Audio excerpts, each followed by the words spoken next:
Geldi şurada ekova. Ahıra nasıl benim koyandığı yaşlavan içinde cüret. Kudağa canım var da canımsam çıkmadı. Keretli biz gözümler bilerin adı. Elen bu şey mayın çekip kaldı. Sizler menen joluguşkan turuz da. Eller Usan Hasanoviç, minister keletken dese, kelet bir jomoğun okup gidetti. Ona gel bana. Men ayıp otam şimdi. Siz özünüzden katlayıp ketipsiz şerge keleri.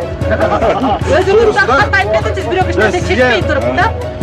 Oşo Kamçı Kıdırşayış менен чегарада биз чогуу жүрүп ал бийликке келгенче эле ошо жерде барып кабар алып, үйлөрдү калыбына келип келтиргенге колдоо көрсөтүп, ошол убакта айткан эле мен чегараны аягына чыгарам деп. Biz Hasipov okşağından bizlerin zihine bottu kerek. Şunday adamlar köveyse, bundan kalaka ona bak deydi. Бул мамлекет үчүн тарыхый окуя болгондугун мен айтып кетким келет. Ошол эле убакта Камчы Кыдыршаевичке жана ошо комиссиянын ар бир мүчөсүнө терең ыраазычылык билдирүү менен ушу Баткен шайлоо округунан шайланган депутат катары ошол эле убакта менин ушу саясатка аралашкандыгымдын бирден бир себеби ушул чегара маселеси болгон.